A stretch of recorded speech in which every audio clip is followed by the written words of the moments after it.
Kedu ihe mere? Kedu ihe mere ya niile ji na-anakwa nsọ? Oge rula.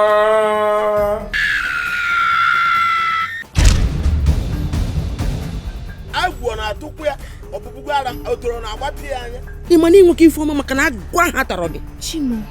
Nke na-ekwusi na anyị ụmụ nwoke anya ndị ọjọọ dị n'arụ gị. Ọ kara mma na ọ na-ịkpọta ụmụ ntorobịa ahụ. Ebula ọgụ jee n'ebe ahụ. Elu etikecha mmadụ arụ ọrụ. Kotisa agwa m na nwoke ahụ onye amụma. Ihe ụka otu ebe ahụ si rie ụlọ agwụ. Ị na-agbachisiri m ụzọ pụta n'ime onye mbụ ọcha ga-abalị gị n'anya. Ka ebe ị na-eje? Ke gịrazi iju ebe m na-eje. Achọrọ m ijegoro fụ ọga m biko.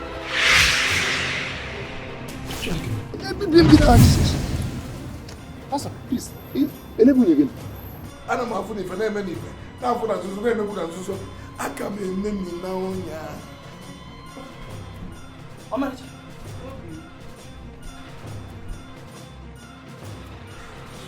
Obi ma kwefu ịgbacha ọsọ ishiyata n'ụlọ bịa fụ mụ nwa dị agbaziri.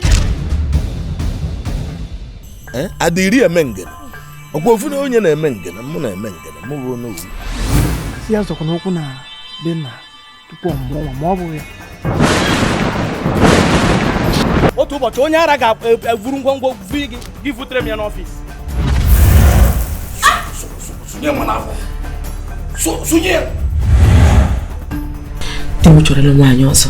Ị bịara ịgbachi be m. Onye ọbụla jụrụ ese m si na onye nwe ụlọ bịara n'ụlọ akụ anyị wee nara ide naira 50 which is 50 million naira.